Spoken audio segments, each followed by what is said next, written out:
really crashed into the group stage right now with back-to-back games and now being banned here. This might be the staple pick. Yeah, and also Kale being banned away on Invictus Gaming's side.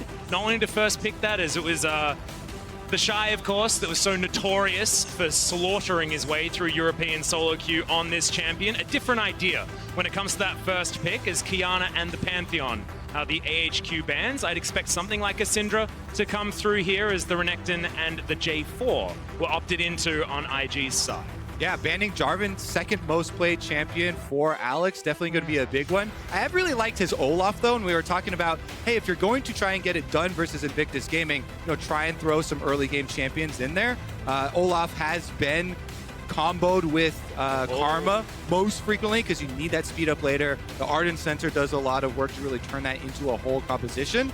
And it is going to be even the nerfed Gragas that is first picked for Invictus Gaming. Yep, the 9.16 monster in the Gragas. Of course, it wasn't nerfed too much, just more about his sustain, his clear speed a little bit down as that's Jackie Love's Draven. I am getting some pretty awful feelings, honestly, as an LCK fan after watching what Jackie Love did to SKT only recently is what it feels like. It's really hard.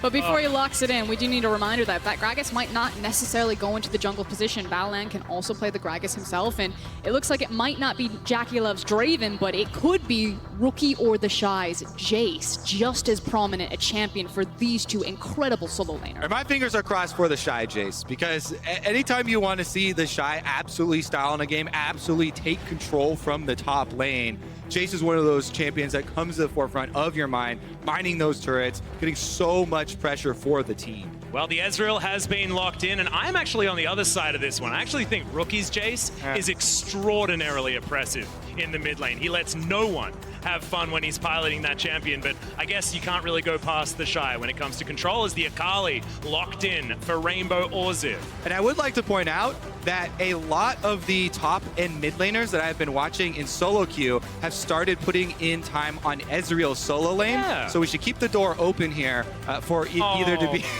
You said the door, and it's AHQ, and there's no West door anymore. Oh no! Kirby. 0204, no West door. Oh, too soon. It is way too soon. Out of the 3 picks that Invictus Gaming have shown us, however, it's a pretty clear poke-oriented composition and has a really strong spike during the mid-game. And that's not just between the Jace and the Ezreal. If this is a more AP-oriented Gragas, if you just think about dunking a cask in there from the 3-point line and then you just layer on like a shock blast, you will annihilate teams if you snowball hard enough. And I'm an LCK commentator. I need to mention Yasuo. At this point in time, if we see a Gragas, we want Yasuo bans, and Rookie can play it. Rookie's had one of the most famous plays of all time with a Yasuo in it, and IG could certainly flex it around this rift as well. Certainly a lot of options here. I really want to go off Frost's point here about the poke composition showing so early for Invictus Gaming, because the immediate reaction whenever you see that is, of course, hard engage. Yep. You need to have hard engage. You need to be able to flank this team and get that done. So immediately the Nautilus pick there for AHQ, like that one, because it is the point and click ensuring that you're going to get a fight.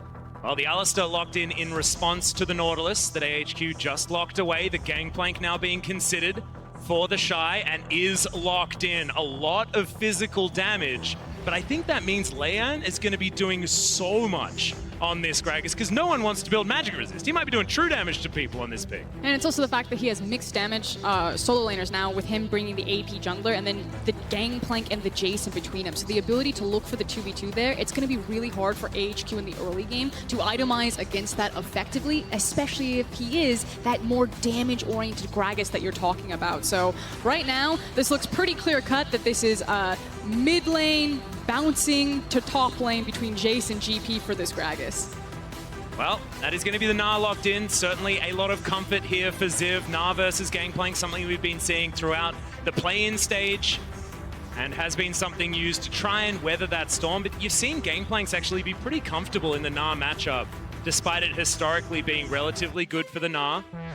Gangplank's just, it feels like people struggle to lock him down. Yeah, Ziv is a legacy Gnar player. Oh, yeah. Fun fact, Ziv has more games on Gnar than the rest of the LMS combined. That is ridiculous.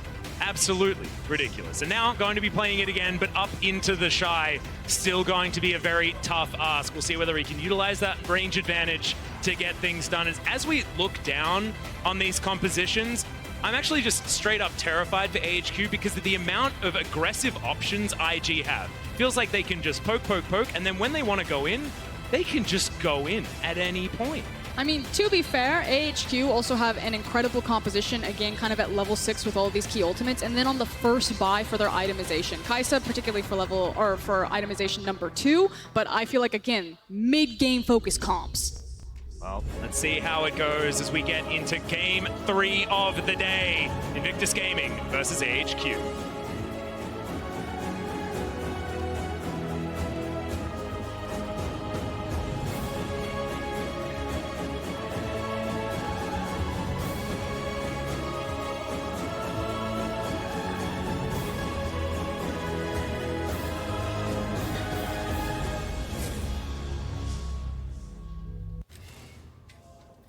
Okay. So the more that I look at it, Invictus Gaming's composition, the more I am getting scared for it. What about the player name tags? No, turn those off. Okay, We're scared enough, okay, Kobe? Because the one thing that we really haven't talked about is Balan's Alistar. Balan is a phenomenal Alistar player, like most of the LPL supports are. When they get this hard engaged champion, he's also playing Cowboy Alistar, so man after my own heart. And the potential level 6 with GP ultimate and setup between Gragas Alistar on a bot lane play is really terrifying, and one of the LPL's kind of bread and butter plays from their playbook. So I'm just going to set that one out there early. We're going to track if that happens. I'm going to take your theoretical situation of the bot lane dive with the Gangplank ultimate and add onto it a rookie Jace who has just pushed up the lane because he's against an Akali and is running an Ignite Jace down to the bottom lane. That is going to be very painful indeed. Yep. Can also get behind into that Tri-Brush and just throw out empowered Shock Blasts, and then potential dives are going to be pretty aplenty here for this IG roster in theory. AHQ certainly do have some tools, and we're looking at MVP Alex on our screen right now, and also figuratively looking towards finding advantages in this game, because his pathing was very impressive in their series that they qualified in.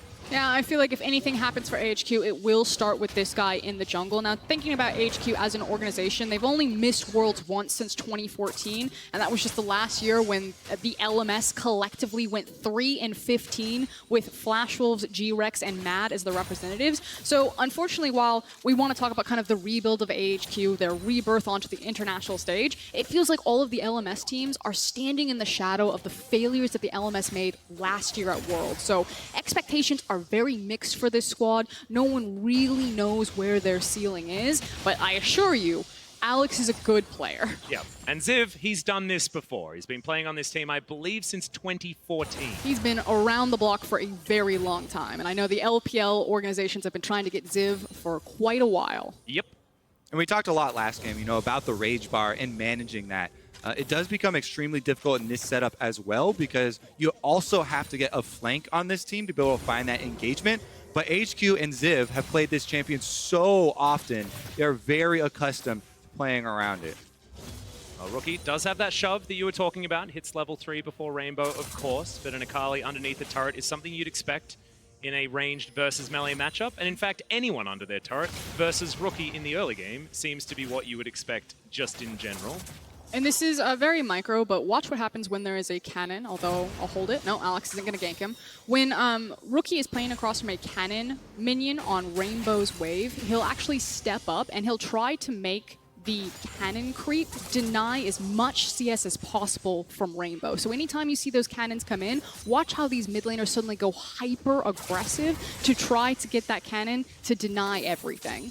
Rookie is sneaking every bit of damage in here onto Rainbow, and he's just having the worst time ever. You can see Rookie just flirting with that turret, willing it to try and shoot him, as every lane for IG is shoved apart from the bottom side, who just decided to leave for a little while. And a big part of that positioning for Rookie is also with Ignite in the mid lane on Jace and that double stacked minion wave. He knows that he can fight off 1v2 even if he gets ganked by Lee Sin at that moment. It's a half health Akali under turret. They would not be able to force much out of him, and they would have to be worried about the turnaround. So pushes it all the way in. On Jace, you're trying to get that recall off, it's going to take Akali a long time to push on a cannon minion wave. And you'll see Jace always wanted to go on that cannon minion wave because the cannon minion takes so much longer for the Akali to kill, plus for your turret to kill, so he doesn't lose very much CS there. And it's only going to be the one melee minion, and he's coming back with a double longsword. I mean, the short and sweet of it is wave management, and it's one of the intangibles that's really hard to measure if you're not super intimate with the game about what makes these mid laners so legendary, and you saw Rookie just do it to perfection right there. Yep. Getting that cheetah recall at exactly the right time, like you guys were illustrating. But gets back here. Rainbow's going to be able to teleport if he wants to, but doesn't actually have to, but gets back into a lane where he has quite a large deficit. Levels are even between the Akali and the Jace. Level 6 still being searched for Rainbow, as Leanne's found his way towards the bottom side of the map, and a flash body slam could be terrifying when paired with the headbutt pole. I think, again, it was more so trying to cover for his laners. The wave was amassing on Invictus Gaming side, so it was going to push back. So Leanne's there to protect Jackie Love and Battleland while they push the wave forward.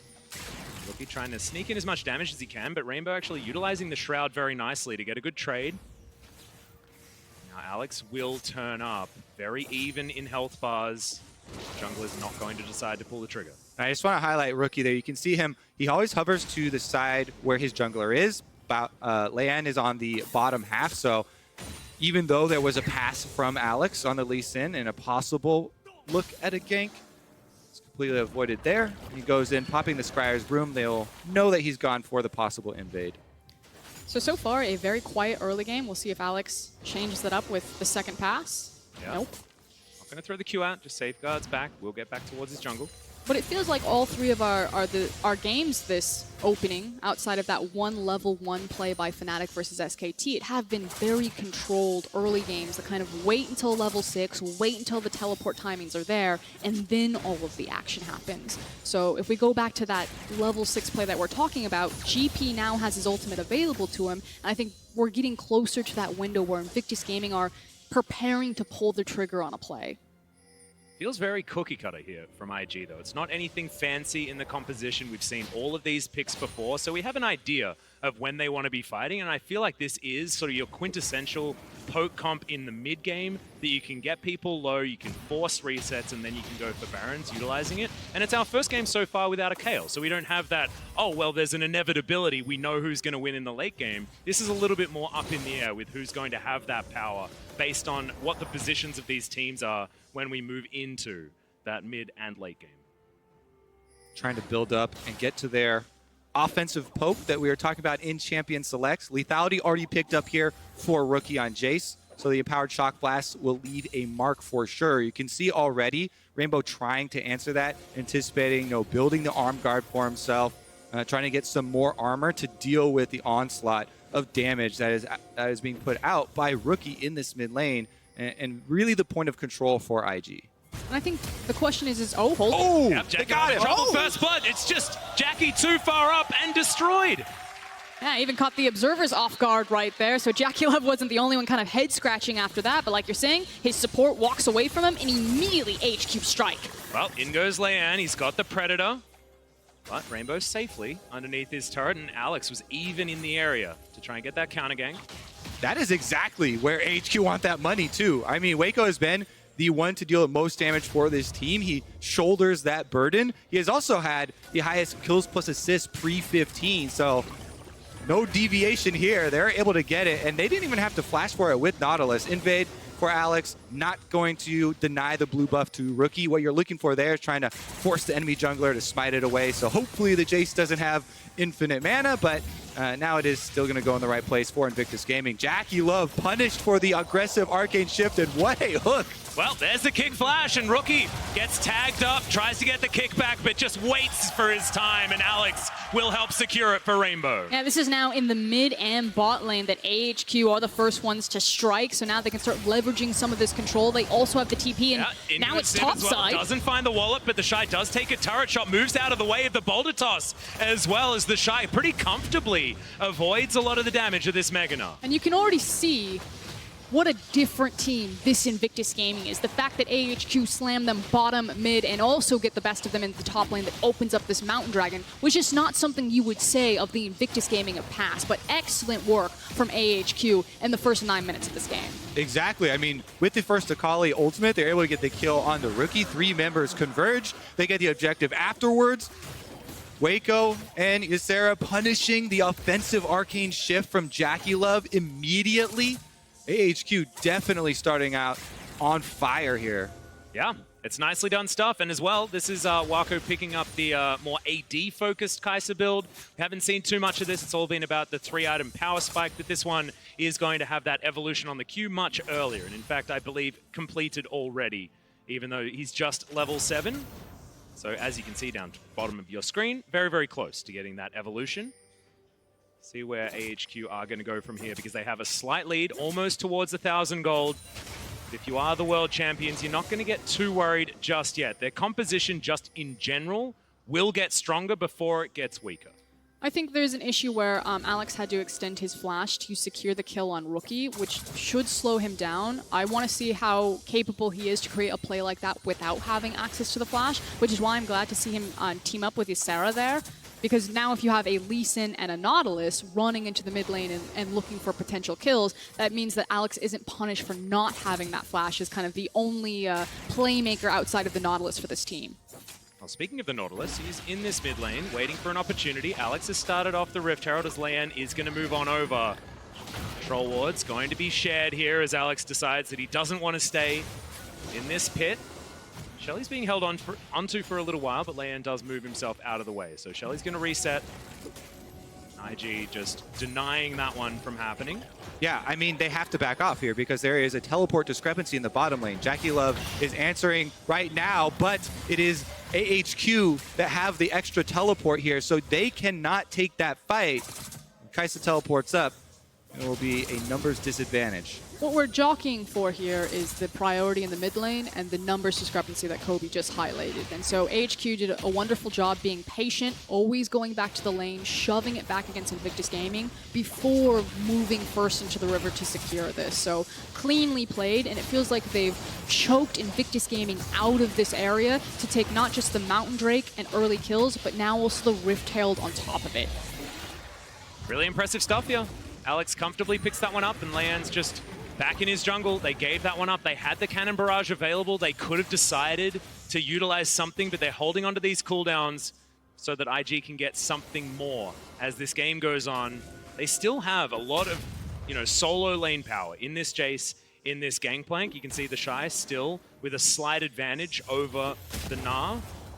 But it feels like AHQ have hit their stride far earlier in this game, and they have a lot of tools as they move towards the late game as well. It's not like this is an AHQ that has to have these advantages moving into a mid and late game.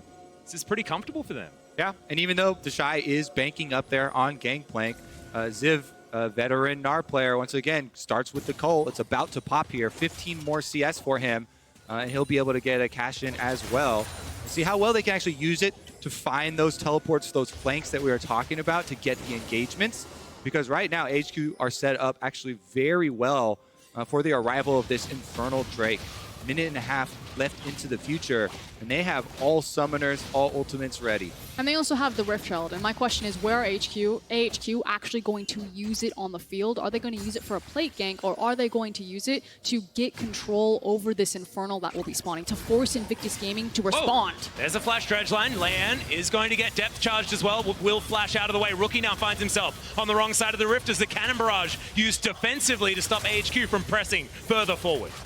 A lot of cooldowns used here. Rookie's flash, Leon's flash there, disengaging for Invictus Gaming. You could see how much HQ wanted that, though. Ysera all in to try and force that fight before the arrival of the Infernal Drake. And we get Gangplank ultimate down, not going to be available for Infernal Drake fight. It is traded for the Akali ultimate there, though, as Rainbow tried to get that kill on the Rookie, and they get the plate money. Yep. Shelly's going to get in there, and 30 seconds left until those plates are down, so Shelly going to be taking some money away from IG as well. Waco on the bottom side will catch this wave. There has been a plate that's gone down in favor of IG in this lane, but otherwise it's pretty good But for the Kai'Sa. Feels so perfectly timed, as Kobe's talking about, the fact that all of those key cooldowns are now offline for Invictus Gaming for this Infernal. The fact that you've just got the plate gank off, so Akali's going to go back. Well, she was doing her back, decided to cancel, but Akali could have gone back, gotten an extra buy. Everyone kind of refreshed their itemization, hit their stride right as we go into Infernal spawn for 5 seconds. Yep, and Stormrazor is now completed for Wako, has himself the extra pickaxe as well, so still building towards that Rage Blade that you'll always pick up as your second item. A lot of extra damage now available for this Kai'Sa as Alex is going to turn up for this Infernal Drake. First Infernal, I believe, for the World's Group Stage 2019. And it is hotly contested, IG, with positioning around this one and has been started up. So Rainbow was delayed. He now just made it his back. He does have teleport, is going to use it to force the fight. Yep, but this dragon is still very, very low. It is taken by Leanne, but is there going to be a fight? Looks like the answer is no, as IG. They just book it out of there. Free dragon, easy peasy. Invictus Gaming used the window correctly, but I feel like that was very greedy by Rainbow to try to stay in lane as long as possible to pull the Gunblade out. He was delayed on the TP, it was a numbers disadvantage for AHQ, and all of the perfect setup that they had done for that Infernal flew out the window when they didn't have their Akali ready exactly when she needed to be. Yeah, I know that feeling though. You're like, oh, it's so close to Gunblade. If I have this completion, like Akali is so much stronger once you get it, but you're not there in time. Invictus Gaming bully out, they get the Infernal Drake, and that is a huge win for them, considering how much the damage scaling is going to matter for all of these DPS champions. And also so important because they didn't have Cannon Barrage. They didn't have the Flash Body Slam available from Leanne, and they didn't have Rookie's Flash either. There was so much that said this was the perfect time for AHQ to fight, and without their Akali there, they couldn't do it. So pretty impressive that IG did understand that they had the timing to go for the Infernal Drake, even though they were missing so many tools. And when there's not dragons or Rift Heralds to fight over, I actually think that that feels good for Invictus Gaming, not necessarily because of this composition, but because of their identity as a team. This is a team that when they are finding success in the LPL, it is still through their 5v5 and their strength in extended lane phases, which 16 minutes in, we're still sitting in all of our lanes, we're still accumulating farm leads over our opponents. Small, but it's there. Well, Ziv gonna get slowed down as Lan's trying to get in. Cannon Barrage to stop his escape. The flash gonna be used early. Does he have the hop available? And Lan not even gonna take the chance on the body slam flash. Going to be missed. Didn't even have the flash available for that one. Yeah, he really wanted to get in there with Predator and finish him off. You can see he's got the Sork boots, full AP build, but not gonna be able to go that deep under the turret. Ziv gets away just by burning the flash. Well, Jackie Love now relegated to his inner turret, as you can see. Ward going to get cleared out as the control ward comes in for Jackie, but he understands that AHQ have complete control of this area, and he will give that one up. The Ezreal wasting a bit of time roaming around the map right now. Yeah, really well done, a pressure play from AHQ, but that means top lane Invictus Gaming are looking to trade. Oh no, the wallop goes completely wide as the Shy gets out of the turret aggro. Empowered Shock Blast is going to land, but it looks like Ziv is able to buy a little bit of time. The cask actually buys him more space. The flash has to be invested, and the Shy does eventually grab that kill as now Balan. He was looking for it, but Rainbow outplays. That Shuriken backflip timing was brilliant there to answer the headbutt. I mean, you heard it from the crowd right there. Disaster for Invictus Gaming. They try to make the trade, but fumbles mechanically across the board. The Shy forced to flash to secure the kill, meaning the AHQ take the advantage by pushing through 2 structures on the bottom side of the map. And that's only more gold going into Wako's hands as well. And Kobe, you were talking about this earlier. They play around this guy. He's now on Kai'Sa, and he has so much extra global gold and just farm money that has been uncontested on the bottom side of the map. So the next big goal for AHQ is gonna be the vision control to set up that fight. Here's another look at the tower dive though. As Shy started tanking early, then Rookie starts tanking, allowing a little bit more damage under the turret. Lan using the Gragas ultimate. Slight miscalculation. There was maybe 20 HP left on that Gnar, which pushes him forward, and then does force the flash from the Shy. Yeah, I think maybe a little bit of placement towards the right would have meant that he got that mini stun into the wall instead of pushing him to almost safety. But look, you can nitpick all you want, and hindsight is 20/20. So they still do manage to pick up that kill, and the gold is 100 the difference, as the Shy still going to be moving towards Ziv here, despite Mega Gnar being available. Now IG getting themselves together, and this is what this comp can do. You can move Rookie and Jackie around together and get this poke happening. As you can see, Ysera still uncomfortable under this turret. There's hands there to try and get a potential dive. Basically, Frost was talking about earlier too, is they also have the dive tool. So you poke them down with the Jace and the Ezreal. Once they are softened up into those low health bars, then you're looking at Alistar and Gragas to go in for the dives, finish them off. Alex gets caught at the blue. Yeah, speaking of going in, the headbutt pulve is going to be there. Alex, he tries to safeguard out, but there's nothing safe about his positioning right here. Blue buff is taken, I believe, by a cannon barrage across the map by the Shy. Let's check in with Gangplank. Can we please have a More at 11.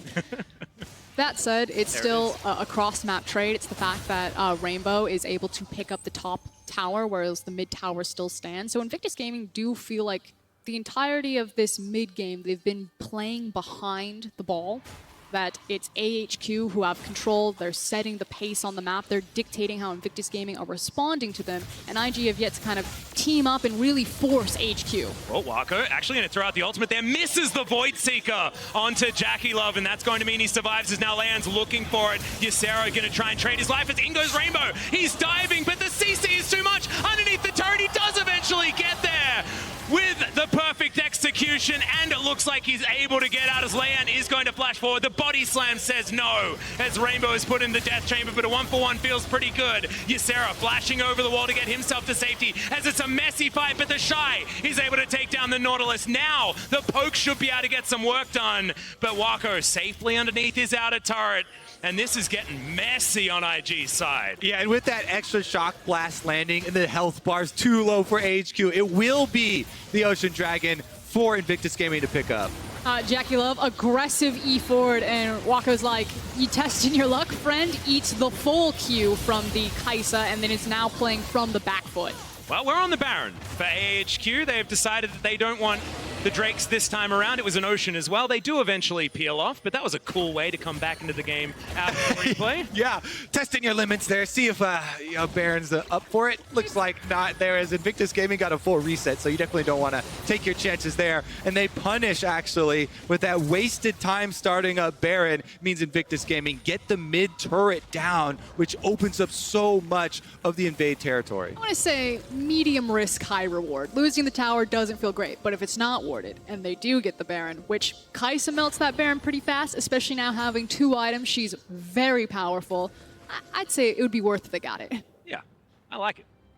I always like going for just the testing the limits, the limit testing plays. It's testing wards. Do you have this warded? Yeah. Can you see me?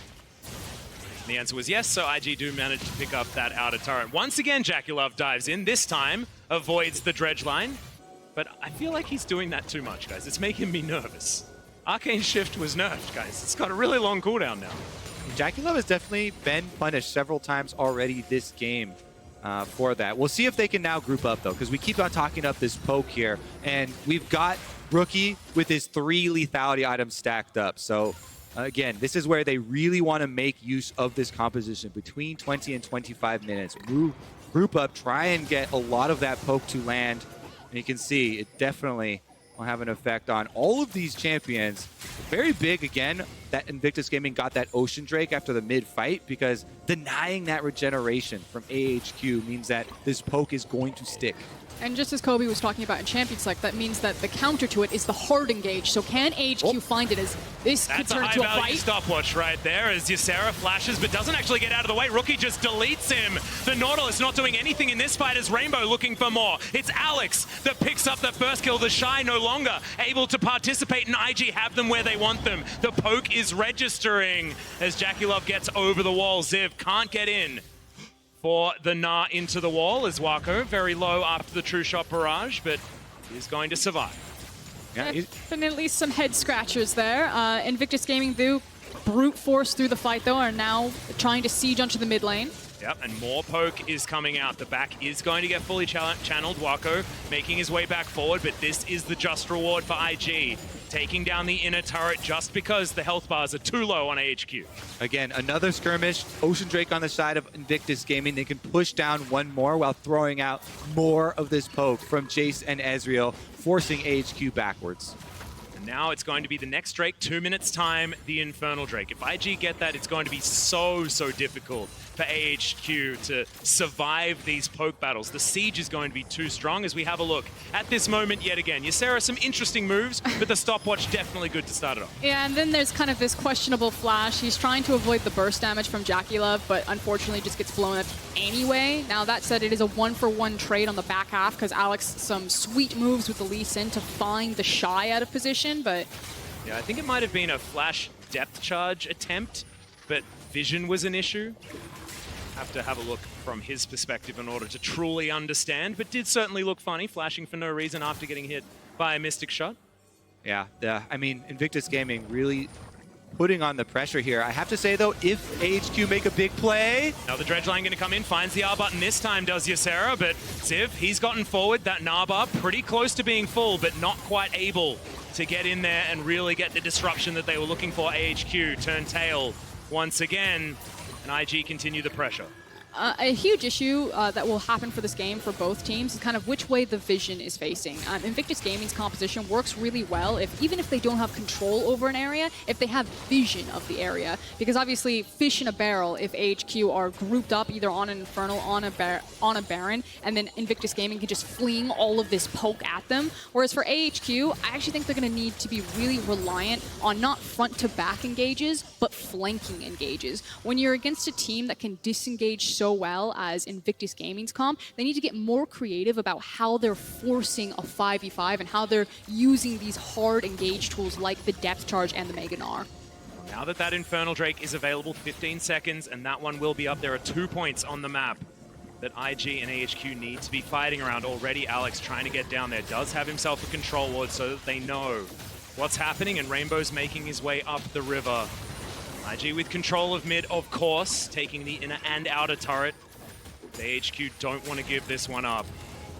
So much to fight for right now on the map for both teams. It's also very difficult for them to face check into the Shock Blast, into the Gangplank barrel chains. Now, this is making it very easy for the Shy to line that up, and you can see the zoning. The Dragon is free, and Ysera is as well. The Nautilus goes down, can't get out in time. And now IG with a man advantage and a Drake advantage up the wazoo are going to head towards this inhibitor turret in the mid lane. And I love the word that you use there, Kobe, the zone control from Invictus Gaming's composition. If you ever squeeze AHQ in those tiny choke points that you just saw, they just get obliterated by all of the AoE and all of the poke. Yeah, and Ziv couldn't even get an opportunity there as, like paper, the inhibitor turret goes down. Ziv trying to build that Naba, does have it up, but they're not going to have their mid inhibitor at all for the next few minutes, and that will mean all of the Baron control over to IG. All right, now Invictus Gaming do have a decent amount of standing gold on the bottom lane. Definitely think they will want to collect that straggling outer turret first, but then they can move right over to Baron, where they have plenty of control to continually force AHQ into those small corridors and into that bad situation. I think the only scary point here is that Invictus Gaming need to make their resets before they set their map back up. So I actually think they're trying to stagger their backs so that AHQ can't just immediately run to the Baron, which is why you see a lot of pings happening around this objective right now, because that's what AHQ want to do. They say, as soon as Invictus Gaming back, they're going to be so strong because they just took so many towers onto our map. This is like our one window where we need to fight them, because on next buy, it's going to be that much harder. Well, Rainbow, he's got a full energy bar. Look at Ziv, though. There is no Naba here at all. The AHQ top laner. And the Shy is level 16 Gangplank with teleport ready. So he's been able to get his purchase off. And that 5 CS up, so out of nowhere. That is a very big one that matters. We saw the barrel chain last time around. That was without the purchase. Now he's arrived with the teleport ready as well. Yeah, the Shy got his buy-in, JackeyLove used his TP, got his buy-in, so we were just talking about kind of that in-between item point for Invictus Gaming. They've now crested that, and things are looking that much more scary for AHQ. They need the perfect team fight for this to work. Yep, having a look at a stopwatch check, it's only Alex on AHQ's side that has his available. Azonya's is completed for Leyan. He can play pretty far up and aggressively. Baolan also has the Zeke's Convergence completed, so just needs to pop that Unbreakable Will to make JackeyLove all that more powerful. IG should have most of the tools available for locking down this Baron if Leyan doesn't take too much damage. Oh no. Baron was Baron's still still mad. angry at him. He really wanted that control ward. Sacrifices half of his health bar for it.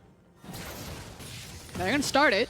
Yeah, they are, but there's a ward still there. They don't actually see it. As Rainbow's up towards the top side, I believe they have vision available of Alex as well as Rookie's moving on over. Alex safeguards his way over. Sonic Wave there. As now Rookie will find him. We'll see whether he can dive on top, get him out of the way with that hammer shot. As there they have a bulb. Massive amounts of CC and already 2 are dead. One of them being Ziv, who's so important for these fights. IG didn't want the Baron. They wanted to kill the entirety of AHQ, and Wako can't do anything about it. Jackie with the triple kill, 10 and 4 for IG, and they don't need no Baron. They're looking to win the game. Yep, Invictus Gaming have done it. You could tell there was no plan on finishing it. It was turned the entire time. They immediately focus Alex. They take out the threat of stealing, and they get even more than they came for. Nexus turrets will be the next on the list. Yep, this full minion wave with super creeps involved as well. There's no Baron buff because they don't need it. The Nexus turrets are an afterthought. The dives onto the fountain just for fun, but the Nexus will be taken down. And our 2018 World Champions will find their first win at Worlds in the group stage. And it felt like a quiet game from Invictus Gaming until Yeah. kind of the very end there when everything got very intense. You talked about it, the Shy kind of quietly creating this massive CS lead, this massive experience lead. But the early game, quite shaky from Invictus Gaming. I actually think AHQ played really well in that early game. They managed to get their threats ahead, but they did the AHQ thing and weren't quite able to find themselves and find the initiative as the game rolled on. That was something that we were critical of when we've been watching them leading into this. And unfortunately, once again, it's going to bite them. But that was not the performance from IG that I was expecting right out of the gate with a composition like this. Yeah, definitely some good early game moves from AHQ. Alex had a successful gank onto Rookie in the mid lane. They're able to get it with the Akali ultimate. And I think Wako, for the bottom lane, he was a standout performer for me.